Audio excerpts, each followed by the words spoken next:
Ciao, eccoci di nuovo qui, lunedì 23 gennaio e ci ritroviamo in occasione di questo quarto episodio di Pistole Scariche, il viaggio. Bene, prima di incominciare vorrei ricordarti che nel caso in cui tu non sia già in contatto con me, puoi farlo seguendomi sui miei canali social, quindi Facebook o Instagram, e da lì puoi mandarmi messaggi diretti dandomi le tue idee, le tue opinioni, le tue sensazioni. Puoi farlo chiaramente anche tramite eh, Spotify, Amazon Music o Anchor, a seconda della app dalla quale mi stai ascoltando. Ti ringrazio molto. E magari puoi anche darmi delle valutazioni che possono aiutarmi parecchio per quello che riguarda questo podcast. Bene, nell'ultimo episodio ci eravamo lasciati con Franco e Tony adolescenti, ragazzi che hanno vissuto una vita molto dura a causa delle decisioni che prende Maria sul letto di morte, che sono quelle principalmente di non far sapere nulla ad Enrico di questi due ragazzi. D'altra parte loro hanno ormai già 9 anni e purtroppo per questa decisione si troveranno a fare una vita molto molto più dura di quella che hanno fatto finora, una vita in orfanotrofio, e subiranno soprusi, abusi, violenze dai ragazzi più grandi dell'orfanotrofio, ma anche dalle suore che comunque amministrano il collegio in un modo molto rigido, molto, molto ferreo. Beh, comunque i ragazzi crescono in questo modo, si adattano più o meno subito, non senza timori e paure, alla nuova vita, proseguono su questa strada e vivono, imparano a vivere insomma di espedienti, di scommesse, di furti, di anche saltuariamente di lavori regolari. Poi vedremo in futuro che frequenteranno l'alberghiero e poi lavoreranno molto nell'ambito della ristorazione, tra bar e ristoranti, ma in questi primi anni di collegio sicuramente vivono anche di molti illeciti, soprattutto di illeciti, quindi rubano, riciclano, portano cose da rigattieri, se le fanno rivalutare, fanno dei soldi in maniera comunque irregolare. Ma è una vita che comunque porteranno avanti e che li aiuterà, diciamo, per quello che riguarda le esperienze della strada. Ovviamente Augusto non sa quasi nulla di tutto questo, può immaginarlo, ma forse preferisce anche non chiedere. Non chiedere nel senso che i ragazzi spesso torneranno a casa perché fuggiranno molto spesso dall'orfanotrofio. In questo momento siamo nei primi anni 60 e il 63, loro hanno 16 anni, si trovano in un istituto nella provincia a sud di Roma, la provincia di Latina, esattamente a Sperlonga, sono circa 130 km da Roma. Devi immaginare che ogni volta che scappano lo fanno con i mezzi che hanno, quindi nessun mezzo, camminano e tornano sempre a casa. Spesso poi sarà la polizia a riprenderli o anche Augusto a respingerli suo malgrado, perché è comunque illegale, non può coprirli, rischia anche lui. In ogni caso commettono queste fughe facendo tutto a piedi, quindi oggi 130 km con i mezzi che abbiamo sono nulla, ma all'epoca loro lo facevano a piedi e tornavano sempre a casa. Sempre a casa perché sempre molto devoti e legati alla propria famiglia. E lo fanno anche perché hanno dei dubbi in realtà rispetto a delle domande che forse non hanno mai fatto nel modo giusto, forse neanche volevano conoscerne le risposte, domande che avrebbero dovuto fare e hanno fatto in realtà ad Augusto in relazione alla propria madre, sorella di Augusto, e al padre, Enrico, che lascia prematuramente la madre e finisce chissà dove, a Venezia. Sappiamo che è tornato a Venezia, e in una di queste fughe al ritorno a casa succede che incontrano la stessa persona che anni prima incontrò Maria e che diede lei informazioni rispetto ad Enrico. Stavolta dirà ai ragazzi che sì, Enrico con tutta probabilità a suo tempo, ormai molti anni prima, è tornato a Venezia e che probabilmente lavora in questo albergo il cui nome crede di ricordare, quindi lo scrive ai ragazzi per dargli un'indicazione in più. Certo, è passato tantissimo tempo, nessuno ha la certezza che Enrico sia lì, ma d'altra parte, appunto, è a Venezia, i ragazzi sono a Roma, non hanno niente, sono poveri. Quello che hanno è questa fotografia di Enrico che la madre gli ha lasciato, il nome completo di Enrico dietro la foto. Sanno che è a Venezia e lavora in questo albergo, ma è un po' poco, effettivamente. Beh, i ragazzi ci pensano, tornano chiaramente in orfanotrofio a causa della polizia che li trova, lì incontreranno cinghie e mazze per punizione e pensano, riflettono molto, si confrontano, si fanno delle domande tra loro, potremmo fare questo, potremmo fare quello, ma chissà. Beh, insomma, in questo turbine di incertezze e dubbi, una notte d'estate, si calano senza fare troppo rumore dalla finestra della camerata e si avviano verso Roma perché loro erano appunto nella provincia sud, sanno che andando verso Roma prenderanno la strada per il nord perché quello che vogliono fare è andare a Venezia, così, su due piedi, come stanno. Le uniche cose che hanno sono i vestiti che hanno indosso e i documenti che hanno in tasca, non hanno soldi, non hanno niente. E quindi fanno questa pazzia, sono emozionati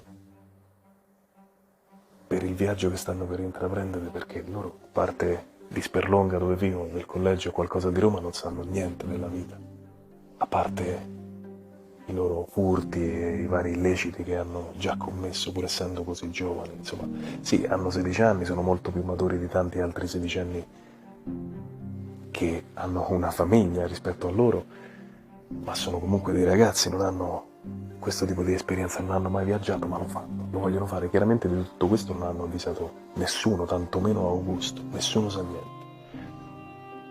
Prendono e partono nella notte. Fanno questo viaggio lunghissimo, sono più di 500 km. Lo faranno in campagna, lo faranno camminando lungo un tragitto che oggi è una strada, anche conosciuta come Romea, che appunto passa per il nord del Lazio, Umbria, un tratto di Toscana, Emilia-Romagna e infine Veneto. Beh, dirla così è molto semplice, ma tu devi immaginare di immedesimarti come l'altra volta in questi due ragazzi che compiono questo viaggio e camminano per le campagne. Se da una parte hanno tantissimi dubbi ed emozioni contrastanti, dall'altra si fanno anche 1000 domande, però si divertono anche, alla fine sono liberi, non hanno niente da perdere. E davvero, perché non dovrebbero farlo? Hanno la possibilità di incontrare il loro padre, forse, ammesso che lo trovino, e potrebbero chiedergli tutte le 1000 domande che hanno in mente e potrebbero fugare milioni di dubbi che hanno sviluppato e aumentato in questi anni. E allora, dai, facciamolo. Iniziamo questo viaggio, andiamo per le campagne, lo facciamo facendo l'autostop, oppure facendoci caricare da qualche carretto di qualche pastore, o magari su, chissà, un treno merci o un'automobile che fermiamo grazie all'autostop, o ancora camminiamo semplicemente, non facciamo altro. A volte corriamo perché magari rubiamo un pollo in qualche fattoria e il fattore stesso ci spara addosso, quindi velocizziamo un po' il passo. Ecco, in tutto questo tragitto, che sarà lungo, saranno tantissimi chilometri, anche a volte rallentati dalle soste che faranno, da magari qualche sosta in più, qualche momento di riposo in più sotto un albero a causa del caldo, magari un bagno in qualche fiume per rinfrescarsi o in un lago, oppure semplicemente verranno rallentati dal maltempo, dovranno semplicemente ripararsi da qualche parte per non ammalarsi, per stare semplicemente più caldi. Questo è quello che faranno. E quindi ne passeranno diverse. Ci saranno poi dei contadini che li accoglieranno in casa, nelle loro stanze, quelli che più si fideranno, altri che gli concederanno la semplice stalla e la colazione l'indomani mattina, e poi i ragazzi se ne andranno di nuovo. Beh, in tutto questo viaggio, attraversando varie regioni, la bellissima campagna italiana che non hanno mai visto e dalla quale rimangono anche molto colpiti, perché comunque, appunto, stanno facendo una cosa incredibile. Non conoscono nessuno che abbia mai fatto lo stesso prima. E nonostante questo, nonostante non abbiano chance, nonostante non credevano neanche loro di poterci riuscire, nonostante il fatto che dopo pochi giorni d'assenza dal collegio scatteranno anche le ricerche dei carabinieri, beh, entrano a Venezia. Sono arrivati e la guardano in estasi, perché c'è questo mare aperto che si fonde con edifici moderni, monumenti, una città d'arte di cui hanno sentito parlare forse molto poco, ma sicuramente ne hanno sentito parlare come un posto bellissimo. E così riempiono gli occhi di tutto questo, la girano e nel frattempo chiedono indicazioni alle persone, si scontrano anche con un accento che non hanno mai sentito e a volte fanno anche fatica a farsi capire o a capire. Beh, in ogni caso girano la città e lentamente, a forza di chiedere indicazioni, riescono effettivamente ad individuare l'albergo dove dovrebbe lavorare Enrico. Certo, è una struttura che fa un certo effetto, è un posto già dall'esterno molto curato, molto elegante, e loro sono due nomadi praticamente, due ragazzi con vestiti consumati e lisi addosso, hanno un viso stanco, smunto, non si presentano per niente bene, cercano di entrare ma chiaramente non glielo lasceranno fare. E allora, stando così le cose, cercano di riorganizzarsi, cercano di fermare chiunque vedano uscire dall'albergo. Alcuni gli danno spago, altri non li guarderanno neanche in faccia. Comunque si tratta di persone di un certo livello, soprattutto per quello che riguarda gli ospiti dell'albergo. Insomma, è un posto d'élite. Ma lentamente, a forza di fermare persone, di parlare, di mostrare la fotografia soprattutto a quelli che hanno un uniforme, quindi sono chiaramente dipendenti del posto, e qualcuno delle informazioni gliele dà e quindi riescono a capire che Enrico effettivamente lì lavora lì. Hanno trovato il posto giusto, ci sono quasi, però non possono entrare. In realtà dai vetri dell'albergo non riescono ad individuarlo chiaramente, ma pensano di sapere chi sia a quel punto. Però rimane solo una cosa da fare, aspettare, non possono fare altro. Effettivamente Enrico un paio di volte, forse anche di più, esce fuori, si mette in un angolo e fuma una sigaretta, e allora lì i ragazzi da lontano cercano di confrontare la foto che hanno con la persona che vedono e effettivamente forse è lui. Però non gli rimane che attendere e quindi si stavano lì su un marciapiede dall'altra parte della strada rispetto all'albergo e passeranno ore, passerà tutta la giornata, arriveranno a tarda notte in cui stanno quasi per dormire sul ciglio della strada, ma a un certo punto Enrico esce. Ovviamente ha tolto i panni da lavoro, ha tolto l'uniforme e a quel punto Franco, che dormiva con un occhio chiuso e l'altro aperto per controllare il tutto e non perdersi niente, sgomita verso Tony e lo sveglia, gli facendo che Enrico è lì, se ne sta andando, quindi forse dovrebbero sbrigarsi. Allora decidono di non approcciarlo subito, non lo avvicineranno, ma vogliono seguirlo. Fanno una sorta di piccolo pedinamento per capire dove va, magari con tutta probabilità sta tornando a casa, però chissà. Magari da lì a poco potrebbe non essere solo, sempre meglio essere un pochino più in guardia e non lasciarsi andare, lasciarsi prendere dalle emozioni, dalla voglia e dalla determinazione di confrontarsi con quest'uomo, di parlargli, di chiedergli mille cose. Beh, lo seguono per un po', più o meno un quarto d'ora, escono chiaramente dal centro città. Enrico si ferma di fronte ad un edificio piccolo su 2 piani e probabilmente casa sua sta entrando. Loro rimangono anche questa volta lontani, ma in maniera tale da poter controllare quello che succede. Sono dall'altra parte della strada anche adesso. Vedono che accende delle luci, non sta molto in piedi, probabilmente va a dormire quasi immediatamente. E a questo punto i ragazzi decidono di accamparsi in qualche modo fuori da questa casa. Hanno uno zaino a testa, insomma delle borse un po' rimediate dentro le quali hanno un paio di coperte, un bicchiere di metallo, pochissime cose. E con queste coperte si accovacciano sulla strada e cercano di dormire. Sono molto tesi, molto emozionati, probabilmente non dormiranno, ma ci provano. D'altra parte adesso non possono fare altro.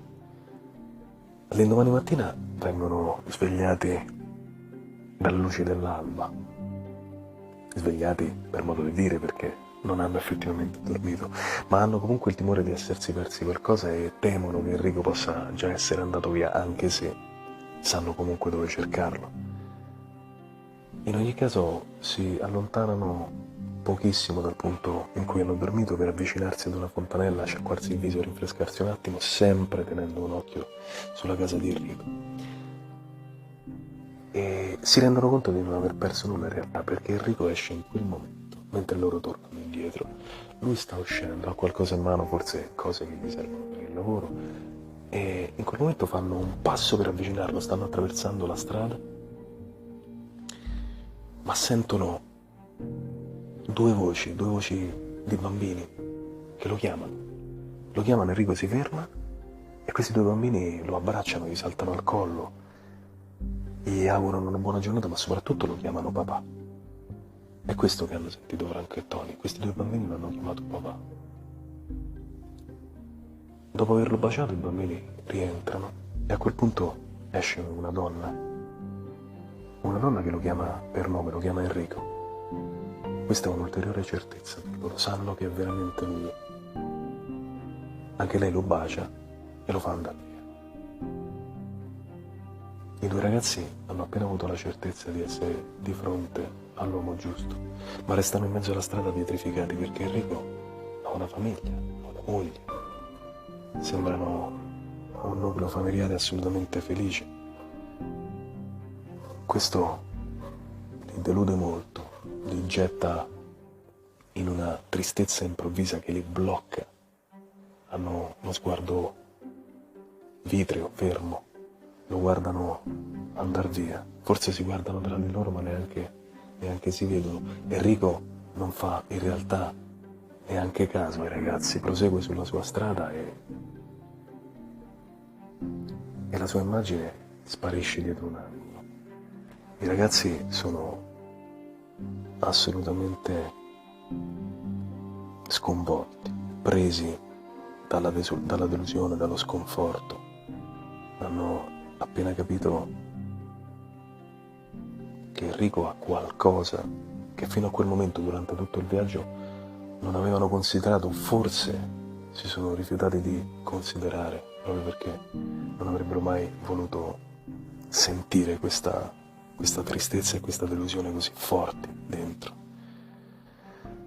Rimangono lì in mezzo alla strada, ci sono delle macchine che suonano il clacson per passare perché veramente non riescono a far nulla. Lentamente si riportano al lato della strada dove avevano passato la notte, si buttano giù, si accasciano.